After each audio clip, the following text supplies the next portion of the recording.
السلام عليكم ورحمة الله وبركاته. أهلا وسهلا بيكم يا جماعة في فيديو جديد. فيديو النهاردة إن شاء الله هنتكلم عن الدول كلاتش ترانسميشن، ويعني إيه دول كلاتش ترانسميشن دراي، ويعني إيه دول كلاتش ترانسميشن ويت. طيب أول حاجة لازم تفهم إيه هو الدول كلاتش ترانسميشن أو إيه فكرة عمله. ببساطة شديدة الدول كلاتش ترانسميشن ده عبارة عن دبرياج، نفس الدبرياج أو نفس الكلاتش اللي موجود في الفتيس المانوال بالظبط. واحنا كلنا عارفين ان وظيفة الكلاتش هي فصل وصل الحركة ما بين المحرك وما بين الجير بوكس. طيب في الجير بوكس المانوال كان السائق هو اللي بيفصل الحركة عن طريق دواسة الدبرياج وبيبدأ يدي الغيارات. طيب ازاي قدرت اخلي التحكم ده يحصل لي اوتوماتيك في العربيات الاوتوماتيك؟ ده عن طريق ان انا حطيت وحدة إلكترونية هي المسؤولة، اللي هو الترانسميشن كنترول مديول، هو ده المسؤول عن فصل الحركة أثناء تبديل الغيارات. طيب المرحلة دي بتتم ازاي؟ بتتم عن طريق انت الكلاتش المانوال بيبقى عندك عادي البلية اللي بتضغط لي على اللي هو الكرسي الضاغط، وعندي الشوكة اللي هي بتحرك لي البلية دي، وعندي الواير او الدايره الهيدروليكيه او المواسير الهيدروليكيه اللي هي بقدر لما السواق بيدوس على دواسه الدبرياج بيحرك لي الشوكه، فالشوكه او الفورك دي تضغط لي على البليه فعمليه الفصل تتم. طيب الكلام ده بيتم ازاي في العربيات الاوتوماتيك؟ بيتم الكترونيا عن طريق حاجه اسمها الميكا او اسمها الميكاترونيك.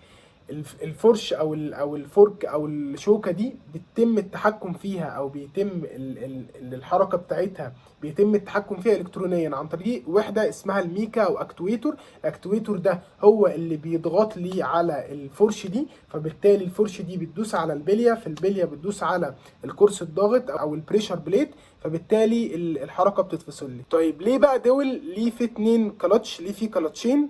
في كلاتشين لان انت عندك في الموتور الدول كلاتش ترانسميشن بيبقى عندك 6 سرعات او 6 تروس، كل كلاتش مسؤول عن تروس معينة. يعني عندي كلاتش مسؤول عن السرعات الفردية اللي هي 1 و3 و5، وعندي كلاتش تاني مسؤول عن السرعات الزوجية اللي هي 2 و4 و6. طيب كل كلاتش خارج من يعني الكلاتشين محطوطين قصاد بعض، كل كلاتش خارج منه عمود، العمود ده متصل بالجيرز دي. يعني الكلاتش رقم 1 خارج منه العمود رقم 1، العمود رقم 1 ده متصل بالسرعات الفردية اللي هي 1 و3 و5، والكلاتش رقم 2 خارج منه العمود رقم 2 متصل بالسرعات الزوجية اللي هي 2 و4 و6. طيب الكلاتشين بيشتغلوا عكس بعض، بمعنى ان انا لما بيبقى عندي مثلا الكلاتش رقم 1 اللي هو ماسك السرعات الفردية اللي هي 1 و3 و5، لما ده بيكون مثلا على سبيل المثال الترس رقم 3 هو اللي معشق والعربية ماشية على الترس رقم 3، فبالتالي الكلاتش عندي رقم 2 بيكون مفصول ما بيكونش شغال. ولما الكلاتش التاني بيبتدي يعشق السرعة مثلا رقم 4، الكلاتش رقم 1 بيتفصل، وهكذا الاتنين شغالين عكس بعض. اللي بيفصل لي الحركة دي هو الميكا اللي انا قلت لك عليها، اللي بتاخد اشارتها من وحدة التحكم الالكتروني. طيب ده حلو في ايه؟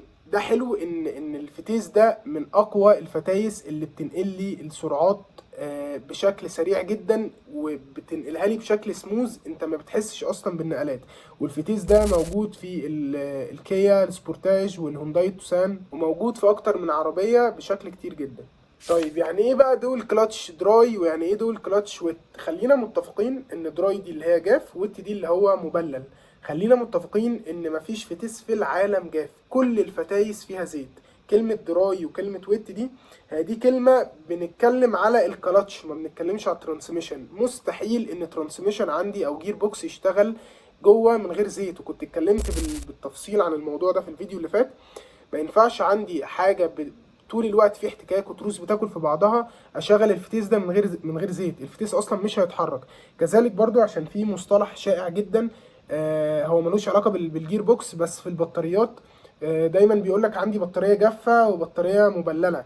كل البطاريات فيها سائل من جوه، فيها سائل من جوه، مفيش بطارية عندي ما فيهاش سائل من جوه. الفرق الوحيد ان عندي في بطارية ممكن ازود فيها السائل الحمضي اللي بيكون جواها، وبطارية تانية ما ينفعش ازود السائل ده فيها. فالبطارية اللي ينفع ازود فيها السائل ده بنقول عليها ويت او مبللة، والبطارية اللي انا ما ينفعش ازود فيها سائل بس هي ستيل فيها سائل من جوه بنقول عليها دراي او جافة. طيب ايه بقى الويت والدراي في الدول كلاتش ترانسميشن؟ الموضوع ببساطه جدا ان انا عندي الدراي اللي هو الجاف، الكلاتش ما بيكونش جوه، ما بيكونش مغمور في الزيت، انما الويت بيكون الكلاتش ذات نفسه جوه الزيت بتاع الفتيس. طيب ده ليه مميزات وعيوب وده ليه مميزات وعيوب. خلينا الاول نتكلم عن المميزات والعيوب بتاعه الدراي دول كلاتش ترانسميشن. طيب اول ميزه عندي في الدراي دول كلاتش ترانسميشن ان هو استهلاكه للوقود اقل. حد هيقول لي ايه علاقه الكلاتش باستهلاك الوقود؟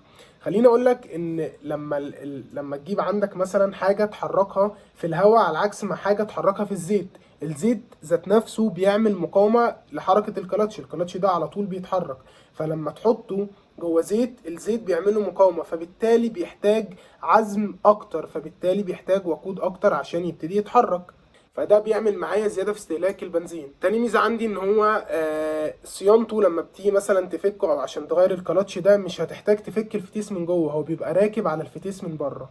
طيب اكبر عيب بقى بيواجهنا في الدراي كلاتش في الدول كلاتش ترانسميشن هو ان هو بيسخن بسرعه جدا، فبالتالي عمره الافتراضي بيكون اقل وبيبقى محتاج يتغير. طيب نيجي المميزات الويت اللي هو الويت دول كلاتش ترانسميشن. اول حاجه عندي ان في المميزات بتاعته ان هو مغمور جوه الزيت، فبالتالي التبريد بتاعه احسن، وده هيديني عمر افتراضي ليه اكتر على عكس الدراي ان هو بيبوظ بسرعه بسبب ارتفاع درجه الحراره.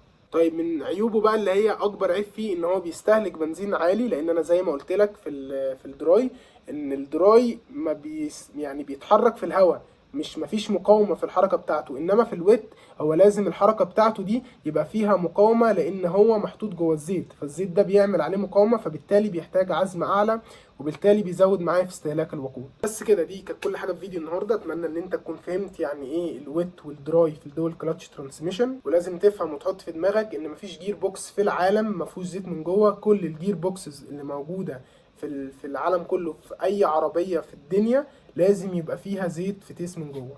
بس كده، لو الفيديو عجبك ما تنساش تشترك في القناه وتعمل لايك على الفيديو، وشكرا.